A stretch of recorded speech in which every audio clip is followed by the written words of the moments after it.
show you guys one of the sets where we actually did filming. And I think the Who's are getting all ready for Christmas again. Wow, look at that. And as charming as it feels.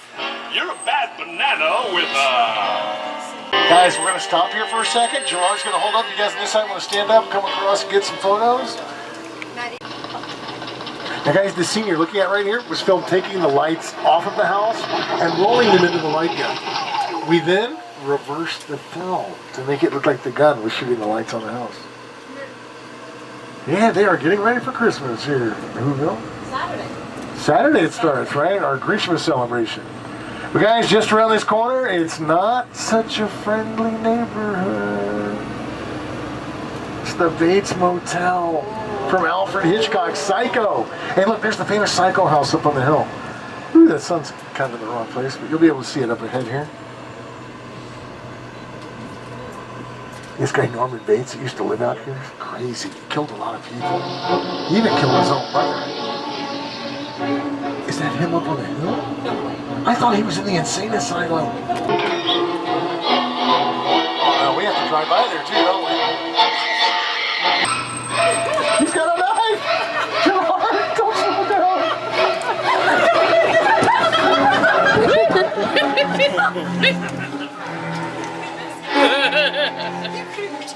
Well, we got some good news and bad news, guys. Donna's going to take you on an awesome VIP excursion. The bad news is that guy's still out there, so just stay close to Donna. I think she's going to take us this direction instead of that direction. A couple of things, please. Yeah, I'll mention it. Yeah, guys, as we get off the road, do not walk in this road at all. This is for regular traffic. Donna's going to take all of you on this paved area right by the plane crash, but please follow Donna closely. Do not get off the paved area. There's a lot of jagged metal out here, okay? And really, the only thing you need are your cameras. Yeah.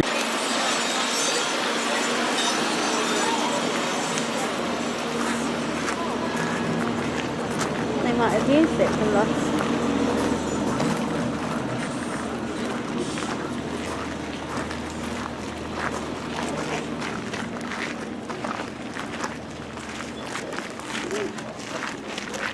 So, the Dakota Fanning. Kids, this is based on an H.G. Wells story that has been remade several times on television, on the big screen. I think the most famous broadcast was on radio, where a lot of people, it was a Halloween radio play. A lot of people didn't hear the announcement that this was a radio play and believed that Martians were attacking the Earth. In the newest version, directed by Steven Spielberg, Martians come to the Earth. Tom Cruise is with his family. They flee New York City. They come to New Jersey. Tom Cruise's character's ex-wife lives there, actually lived right here. Everything is fine, everything is beautiful. Now those scenes were done in New Jersey, in a real New Jersey neighborhood. But shortly after they arrive, they hear something outside, they go into the basement. When they come out in the morning, you see Tom Cruise come through the door, it's been boarded over. And it's a typical Steven Spielberg shot. See a close-up on Tom Cruise and the camera starts pulling out and you see the living room, you know, the sofa, coffee table, the jet engine, and just keeps pulling back to reveal all of this. Now, you couldn't exactly drop a real plane on the real people of New Jersey. That would be impolite. So they had to recreate the neighborhood, bring in the plane. That's basically what you see around you. I say basically. When they were shooting here, it was a mess. This is relatively neat in time. And Matt, we have a new road. Did you notice that? Yeah, I'm not weird. I'm like, okay. You're looking at a real 747. The good news is when commercial airliners reach a certain number of miles, they are retired permanently. So this one was up in the Mojave Desert. There's an airliner graveyard there. Once the production purchased it, it was chopped into pieces in the desert. Came here on the backs of flatbed trucks. If you're wondering how much something like this is going for these days, it's a bargain. $60,000, all this can be yours. Cost over $200,000 to move it here. Wow. So, shipping and handling, that's where they get it. So, going to walk through, you don't want to touch anything, real metal. Take a look at the armrest. Practical ashtrays. Yeah, one time used to be able to smoke on airplanes. Yeah, really.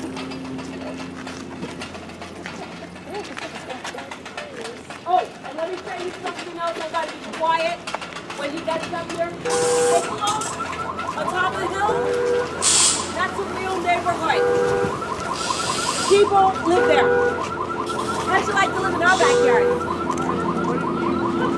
Yeah, 13 years they've been looking at this.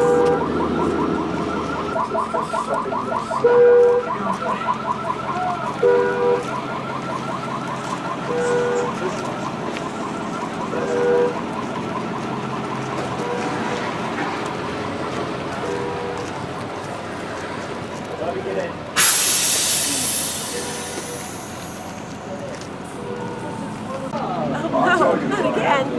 The crane, or the tail section, too big to travel in one piece. They took it apart in the desert. They brought it here in pieces and reassembled it. So, over $200,000 to move it here. It was going to cost over $1 million to remove it. Somebody at Paramount, War of the Worlds was a Paramount film, had the idea to contact Universal Recreation, as in the theme park, and say, you want a new attraction on your studio tour? And we said, okay. So it's been here ever since. However, if you're a production and you'd like to use this for your production, it's been in a few things over the years. Episode of CSI. It was in a Rihanna music video. America's Next Top Models did a photo shoot here. Okay. You actually contact the studio, have a liaison who will work with you on that. So that's really about everything I know about this set. For those of you flying in the near future, I am so sorry. But we do have a clip just to give you an idea of what this looked like. I love that she's smiling. I'm excited to think. To go long trip back to Australia. Tell you what, yeah, you might be taking a nice boat cruise ship. So let's head on back. No. This was filmed just to your left, right over there, guys. Yeah, the clouds are painted on. Coming up, you'll see the Hulk without water. Hey guys, in this shot right here, the Hulk is computer generated. The houses were miniatures they built in front of the backdrop. And the backdrop was the backdrop. And we actually painted this sunset on that blue backdrop. You guys watch this movie, you'll notice the clouds don't move. They're painted on. We moved the camera just slightly to make it look like the clouds are moving. Here, let's unfreeze this. You'll see how that works. Well, just up ahead, guys, we're going to take a little drive down Wisteria Lane from Desperate Housewives. Have you been nice to Gerard up here? He'll go really slow. This is Wisteria Lane from Desperate Housewives. Over here to the left, the second house down, that's where Gabrielle lives. If there is one thing everyone in suburbia can appreciate, it's a good neighbor. Okay, a couple houses down, that's where Susan lives. What the heck? Let's do that! In this clip, you'll see Susan coming out of her. Bree's house is on the right side here. Here's Bree in front of her house. Lynette lived in the house on the left. The nosy neighbor, Mrs. McCluskey, lived in the blue house, going up on the right. Now we're going to turn this corner here, guys. We'll take you down the other side of the street. It's a cul-de-sac, so we'll get to switch sides to see more houses. On the right here, guys, that's where Edie used to live. Poor Edie Britt passed away in the show. Do you remember that episode? Can you remember how she died? She had a car accident, and she steps out onto an electrical line and got electrocuted. You want to know the real reason she died? What was it, 3 months prior to that? Or no, not even that long, right? About a month prior, she slapped the producer of the show. There was a lawsuit and everything. That's right, Jarvis. It was crazy. But anyway, she slapped the producer. A month later, she was written off the show. She was never slap a producer, no matter how big of a star you are. Well, guys, we're making our way down the other side of the street. While we're doing this, guys, we're going to tell you some other things that filmed here. This neighborhood was here long before the Desperate Housewives moved in. To the right, guys, that's where Lassie used to live, and the Hardy Boys. Little Beaver Cleaver lived in that house. The Munsters lived in this house on the right. You don't want to commit a burglary on this street. A lot of detectives like the Hardy Boys. Nancy Drew lived right over here to your left. And Matlock lived next door. About a boy, that's you lost it. You guys see About a Boy? Yeah, that was the house right over there. That's been in a lot of productions too. That's a real house, folks. Is what we call a practical set. We'll show you guys some other productions that filmed in this house too. Anybody watch Ghost Whisperer with Jennifer Love Hewitt? That was her neighborhood to the right. And to give you guys an idea of the history we have at Universal, that same house with the green roof is where Boo Radley lived in To Kill a Mockingbird with Gregory Peck. Now, how many of you guys recognize that lake over there as Cabot Cove, Maine on Murder, She Wrote with Angela Lansbury? You guys, coming up on the right side here, there's another really cool western town. It's called Denver Street. You're going to notice all the buildings in this town were built smaller than normal. The whole town was built small, so the cowboys would look big and brawny when they walked down the street. Here, watch this. I'm going to freeze frame it here. Hey, look at those giant cowboys crossing the street. They're huge. Well, maybe you're just gonna stir things up here. That I am. And back then, John Wayne went by his real name. Does anybody know what that was? Marion Michael Morrison is John Wayne's real name. Well, right now, we're taking a little back alley here. I think this must mean Donna's going to take us on another VIP excursion. We're off the beaten path of the regular tour. Donna and I have been talking a lot about props throughout the tour. Well, now we're going to show you the props, or properties department. We have the largest collection in Hollywood with well over $5 billion. Hey guys, we're inside the asset. We don't touch anything, but bring your cameras with you. You can take all the pictures and video you like. And yes, I think there's a restroom break coming up pretty soon. So just bear with us. We're going to make this visit. That's right, Donna's got a restroom visit for us.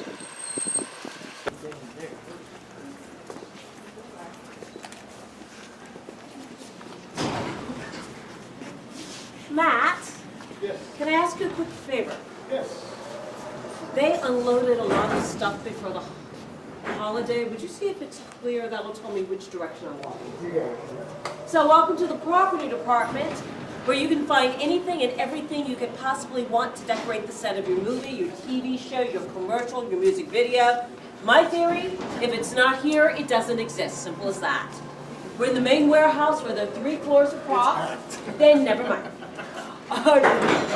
Down here, think furniture pieces for public areas like restaurants, courtrooms, offices, restaurants, churches.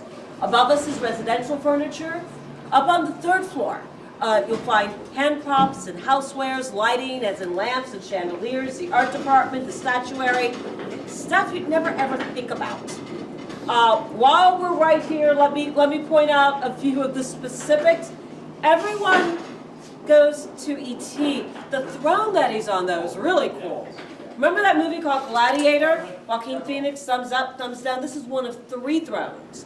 The Lorax and King Kong are examples of lobby displays about 15 years ago. 3-dimensional promotions for upcoming movies popped up in the theaters. It's a fairly new industry in Hollywood. These were created for the premieres of their films. Step over here with me. Oh, there are a couple of Egyptian items here. Lots of things like Night at the Museum. The Mummy, of course. They were in the treasure room at the end of the film National Treasure with Nicolas Cage. By the way, the treasure room was built on the inside of Stage 12, where The Voice is today. How many of you have either been to or will be going to Beverly Hills on your trip? And I'm sure many of you are familiar with this sign regardless. Actually, that is not the Beverly Hills sign. It's close, but not exact. The city of Beverly Hills owns the copyright on this sign. You use it, you pay for it. Here you don't have to, you have to pay us, but you don't have to pay them. Difference, the curly cues are flipped around. The real sign has a cutout in the top of it. Now, props should tell a viewing audience about the people who live or work in the space. You should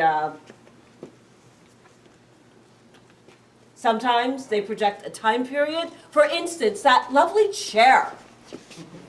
About what time period? Gothic or medieval, perhaps? Okay. Tell me about the person who sits here. If you know what it is, don't say anything yet.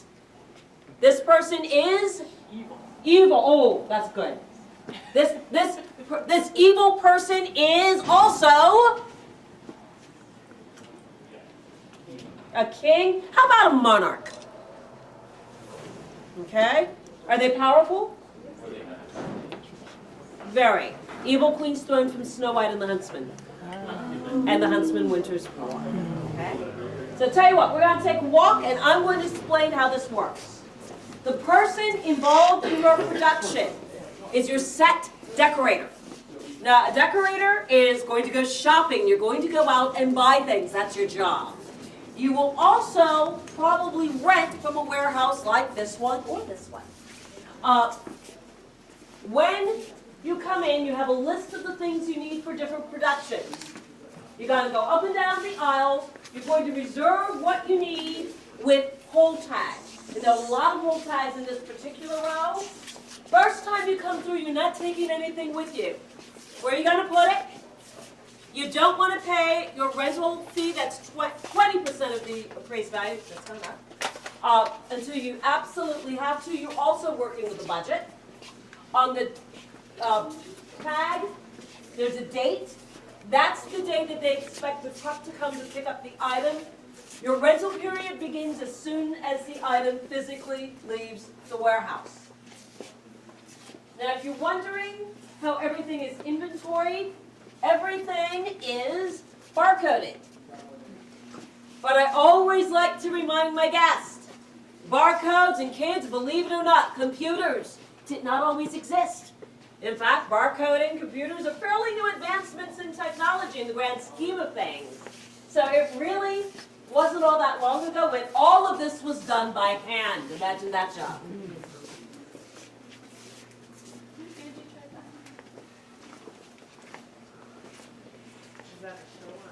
Oh, Angie Tribeca is a TBS TV show. Think comedy police series in the vein of Police Squad. Rashida Jones, who was on Parks and Recreation, is the lead in that. It's very funny. Totally irreverent. At one time, most of the major studios in Hollywood had huge property departments like this. Unfortunately, not too many of them exist anymore. They became too expensive to maintain. Ours remains in business. We are the largest in the world. In the industry, we have a reputation for having the largest collection of everyday stock in the industry. Keep in mind that this facility is also open and available to the entire Hollywood community. You might work for Paramount or Disney, you're an independent. Film students get a 50% discount, half off. Remember that.